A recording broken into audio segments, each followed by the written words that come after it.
Bharatiya Janata party चाहती है तीसरी बार फिर से उनकी सरकार बने। इस 1.5 महीने में कोई ऐसी फसल नहीं है जो किसान तैयार कर दे और वो बिकने के लिए मार्केट में आए। तो उस एमएसपी का क्या लाभ होगा किसानों को।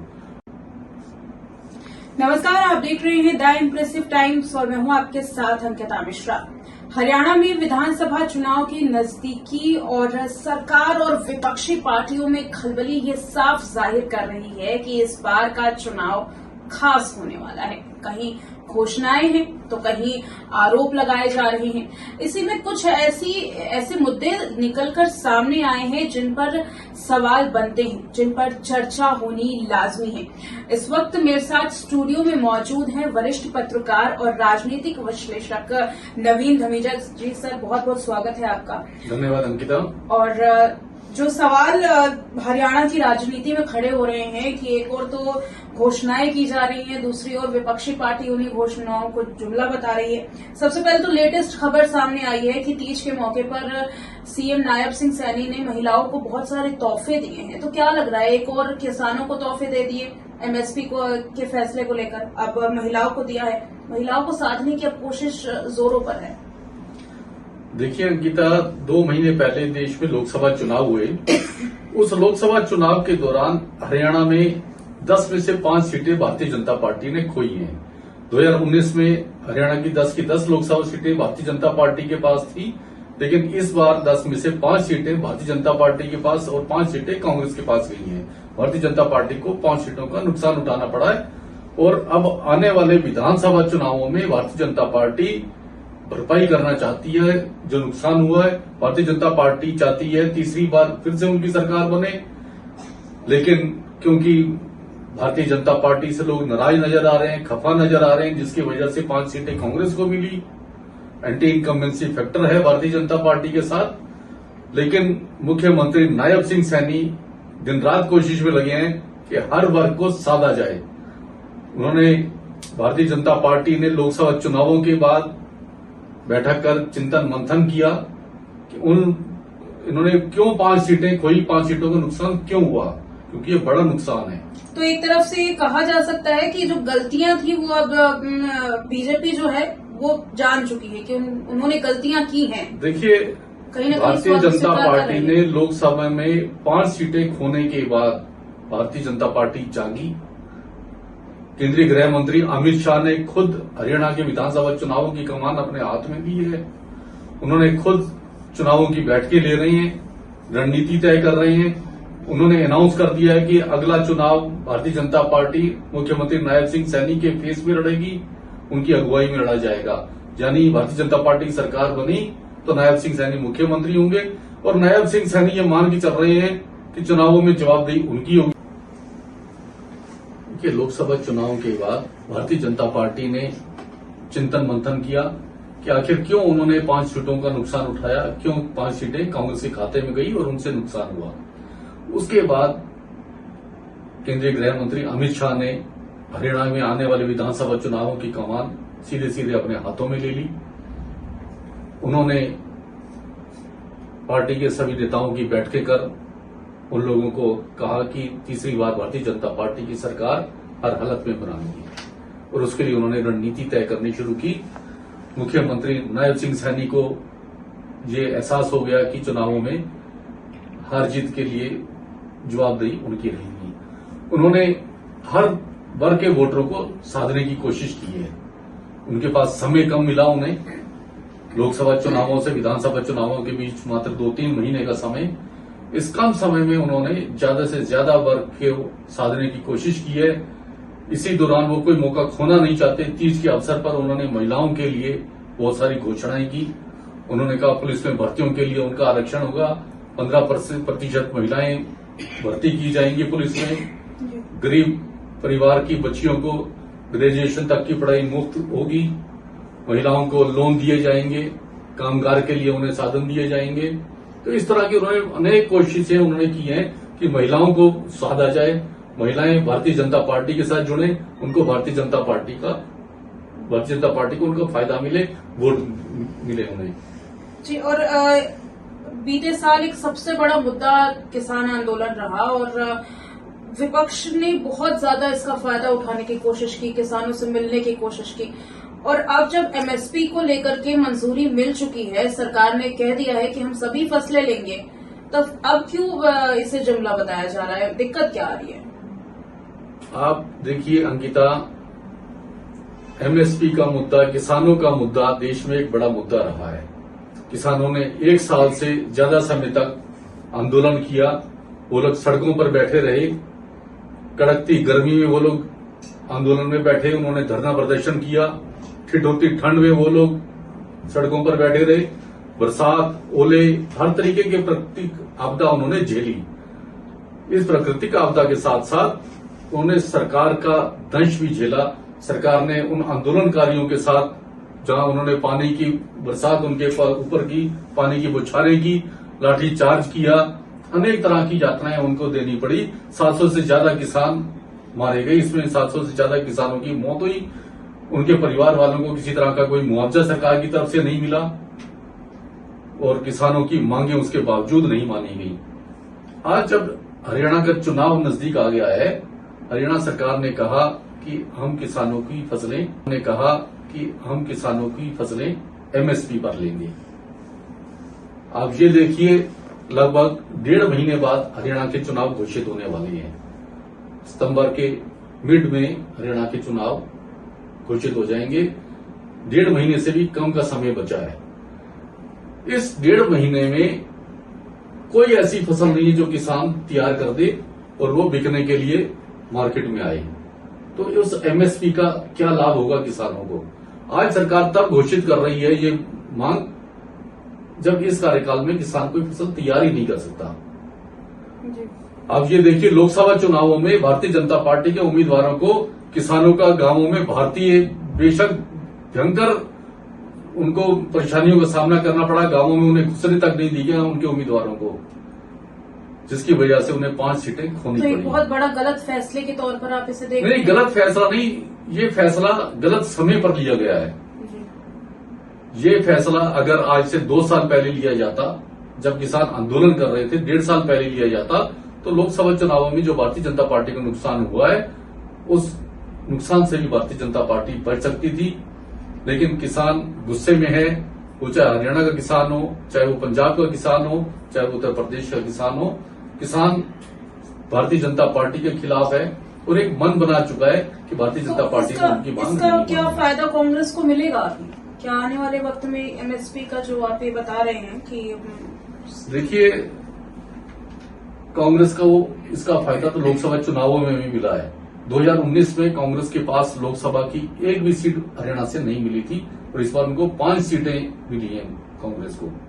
तो जिस तरीके से लोकसभा में उनको फायदा हुआ है, लोकसभा में कांग्रेस ने 40 सीटों पर बढ़त हासिल की विधानसभा की और भारतीय जनता पार्टी मात्र 44 सीटों पर रह गई।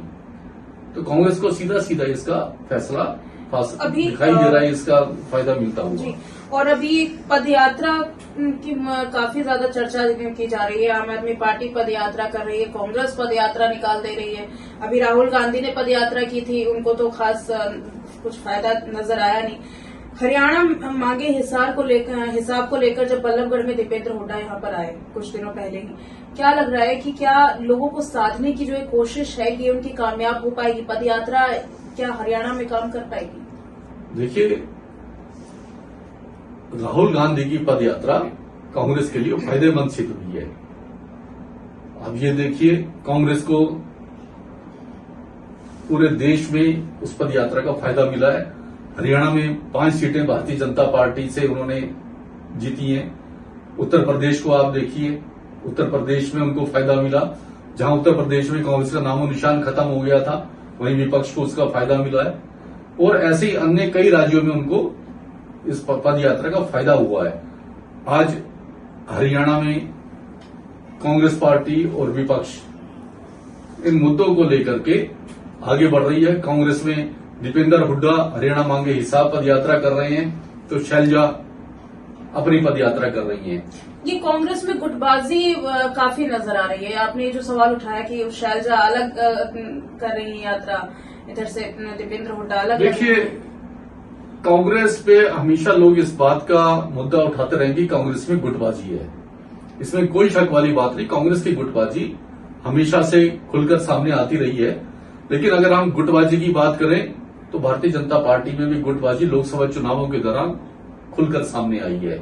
आप देखिए, प्रदेश अध्यक्ष मोहनलाल बड़ोनी ने लोकसभा चुनाव के तुरंत बाद कहा कि उनके साथ भीतर घात हुआ है। भारतीय जनता पार्टी के विधायकों ने, भारतीय जनता पार्टी के नेताओं ने उनके साथ भीतर घात किया लोकसभा चुनाव के दौरान, जिसकी वजह से वो चुनाव हारेंगे। और चुनाव हारने के बाद उन्होंने साफ कहा, आप हिसार से भारतीय जनता पार्टी के रंजीत चौटाला चुनाव लड़े। उन्होंने कहा कि उन्हें उनकी पार्टी के बड़े नेताओं ने उनका साथ नहीं दिया, उन्हें चुनाव हरा दिया। अशोक तंवर ने, जो भारतीय जनता पार्टी के उम्मीदवार थे सिरसा से, उन्होंने अपनी हार के लिए भाजपा नेताओं को जिम्मेवार ठहराया। कितना इससे तो ये गुटबाजी भारतीय जनता पार्टी में भी लोकसभा चुनाव के दौरान बड़ी खुल करके सामने आई है। अभी तो हरियाणा में विधानसभा चुनाव है, अगर इसमें देखा जाए कांग्रेस को कहीं नुकसान होता हुआ नहीं नजर आ रहा कि अगर इसी तरीके से गुटबाजी रहेगी। उधर राहुल गांधी कहते हैं, उनको मनाने के लिए तैयार रहते हैं कि भाई साथ में मिलकर चलिए, लेकिन फिर भी साथ नजर नहीं आता, एकता दिखाई नहीं दे रही। देखिए, ये गुटबाजी मैं आपको यही बता रहा हूँ कि कांग्रेस के साथ साथ भारतीय जनता पार्टी में भी ये गुटबाजी है। लोकसभा चुनावों में बड़े खुल करके ज्यादातर नेताओं ने कहा कि उनको भारतीय जनता पार्टी के नेताओं ने चुनावों में उनकी खिलाफत की है, उनके साथ भीतर घात हुआ है। तो गुटबाजी भारतीय जनता पार्टी में भी, क्योंकि भारतीय जनता पार्टी जब तक विपक्ष में थी तब तक वहां उनके पास कोई गुटबाजी नजर नहीं आती थी। लेकिन सत्ता में आने के बाद, क्योंकि भारतीय जनता पार्टी के पास भी नेताओं की लंबी फहरिस्त है जो टिकट चाहते हैं, जिनको टिकट नहीं मिलती वो दूसरी पार्टी के नेताओं के खिलाफ होते हैं। तो गुटबाजी भारतीय जनता पार्टी में भी आज कम नजर नहीं आ रही है। और अभी पंजाबी वोटरों को लेकर के भी एक रिपोर्ट सामने आई है। कहा जा रहा है कि 32% वोट जो है कांग्रेस अपने पाले में लेने की कोशिश कर रही है। मनोहर लाल निकल चुके हैं दिल्ली की तरफ और अनिल विज की नाराजगी खत्म होने का नाम नहीं ले रही। ऐसे में क्या? देखिए, इसमें कोई शक वाली बात नहीं। अगर हम बात करें 2014 में भारतीय जनता पार्टी ने स्पष्ट बहुमत से सरकार बनाई थी हरियाणा में, 47 सीटें भारतीय जनता पार्टी को मिली थी और हरियाणा का पंजाबी वोटर भारतीय जनता पार्टी के साथ था। और भाजपा ने मनोहर लाल खट्टर को मुख्यमंत्री बनाया। उनके मुख्यमंत्री बनते ही लगभग पंजाबी वर्ग भाजपा के साथ जुड़ गया था। लेकिन इन लोकसभा चुनावों के दौरान, 2024 के लोकसभा चुनाव के दौरान, जो अभी 2-2.5 महीने पहले हुए, हरियाणा में मुख्यमंत्री बदला गया। मनोहर लाल खट्टर को मुख्यमंत्री पद से हटा करके लोकसभा चुनाव लड़वाया गया करनाल से। तो लोगों को लगा कि प्रदेश अध्यक्ष कोई ना कोई पंजाबी बनेगा या नया मुख्यमंत्री पंजाबी बन सकता है और अनिल विज नया मुख्यमंत्री पंजाबी बन सकता है। और अनिल विज की नाराजगी, पंजाबियों के बड़े नेता भारतीय जनता पार्टी में हैं, वो भी भारतीय जनता पार्टी से नाराज नजर आ रहे हैं। तो भारतीय जनता पार्टी को इसका नुकसान निश्चित तौर से उठाना पड़ेगा। मानेंगे कि नहीं? कभी मानते क्या दिखाई दे रहे हैं कि कुछ होगा? देखिए, अनिल विज ने हमेशा ये कहा है कि वो भारतीय जनता पार्टी के साथ थे, हैं और रहेंगे। तो इसलिए मानने ना मानने वाली बात तो ये है कि नायब सिंह सैनी के मंत्रिमंडल में शामिल होने से उन्होंने इनकार कर दिया। उन्हें खूब मनाने की कोशिश की गई, वो मंत्रिमंडल समारोह तक में शामिल नहीं हुए। लेकिन उन्होंने कहा वो भारतीय जनता पार्टी के साथ हैं और रहेंगे। चलिए, आखिरी सवाल की ओर बढ़ते हैं और इस कार्यक्रम को यहीं समाप्त करेंगे। राज्यसभा के उपचुनाव जो है उसकी घोषणा को लेकर के भी अपडेट सामने आएगी। ये आपसे जानना चाहेंगे कि पूरी अपडेट क्या है? देखिए, हरियाणा में राज्यसभा की 5 सीटें हैं। दीपेंद्र हुड्डा राज्यसभा सांसद रहे, लेकिन लोकसभा चुनावों के दौरान रोहतक लोकसभा से वो चुनाव लड़े और चुनाव जीतने के बाद राज्यसभा से उन्हें इस्तीफा देना पड़ा, क्योंकि एक ही जगह से सांसद रह सकते हैं। जब कोई राज्यसभा सांसद चुनाव लड़ता है, चुनाव जीत जाता है, तो उसे राज्यसभा से इस्तीफा देना पड़ता है। हरियाणा की एक राज्यसभा सीट खाली हुई। अब 3 सितंबर को उसके लिए चुनाव होने जा रहे हैं। अगर देखा जाए तो ये चुनाव भारतीय जनता पार्टी और कांग्रेस के लिए, दोनों के लिए टफ चुनाव नजर आ रहा है। भाजपा के पास अपनी 41 सीटें हैं उसके अलावा एक सीट गोपाल कांडा की है उनके पास, हलोपा की, और एक निर्दलीय विधायक है। 43 विधायक उनके साथ भारतीय जनता पार्टी के साथ नजर आ रहे हैं। लेकिन विपक्ष इस पर एकजुट होगा या नहीं, ये बड़ा मायने रखेगा, क्योंकि कांग्रेस के पास 28 सीटें हैं, जजपा के पास 10 सीटें हैं, एक सीट इनेलो की है। अगर इनको इकट्ठा कर दिया जाए तो ये 40 सीटें इनके पास बनती है। इसके अलावा इनके पास 4 निर्दलीय विधायकों का समर्थन है, तो 44 सीटें इनके पास हैं और लगभग इतनी ही सीटें भारतीय जनता पार्टी के पास है। लेकिन आप देखें, लोकसभा चुनाव के दौरान जजपा के 2 विधायकों ने खुलकर भारतीय जनता पार्टी का साथ दिया था और राज्यसभा में भी उम्मीद है वो दोनों विधायक फिर भारतीय जनता पार्टी के साथ देंगे। और भारतीय जनता पार्टी इस बात को लेकर के आश्वस्त नजर आ रही है कि कांग्रेस की गुटबाजी के चलते कांग्रेस की क्रॉस वोटिंग हो सकती है। इसके अलावा कांग्रेस के पास अपने 28 विधायक हैं, तो उनमें से एक किरण चौधरी भारतीय जनता पार्टी के साथ जा खड़ी हुई है। वो वोट भारतीय जनता पार्टी का माना जा रहा है कि राज्यसभा में एक वोट किरण चौधरी का भी उन्हें मिलेगा। तो फिलहाल पलड़ा भारतीय जनता पार्टी का भारी नजर आ रहा है, लेकिन विपक्ष अगर एकजुट हुआ तो चुनाव कठिन होगा। दोनों बराबर बराबर नजर आ रहे हैं। बहुत बहुत शुक्रिया सर आपका हमारे साथ जुड़ने के लिए। और जैसा कि बताया कि विपक्ष अगर एकजुट होगा तो कांटे की टक्कर जो है वो आगे आने वाले चुनावों में देखने के लिए मिल सकती है। अब देखना ये है कि किसकी दावेदारी कितनी सफल नजर आएगी और आगे जो विधानसभा चुनाव आएंगे जिसकी तारीखें आगे जाकर के भविष्य में डिक्लेयर होंगी, उसके बाद किस तरीके के रंग विपक्ष के और पक्ष के दिखाई दे रहे हैं। फिलहाल इस पूरी चर्चा को लेकर के आपको क्या कहना है, आपके सवाल क्या हैं, वो हमारे साथ जरूर साझा कीजिएगा कमेंट बॉक्स में। आपके सवालों को भी हम अपने प्रोग्राम में लेकर के आएंगे, उस पर भी चर्चा करेंगे। बहरहाल प्रोग्राम कैसा लगा कमेंट में ये भी बताइएगा और साथ ही वीडियो पसंद आई है तो शेयर भी कीजिए और चैनल पर नए हैं तो सब्सक्राइब करना ना भूलिए। शुक्रिया। नमस्कार।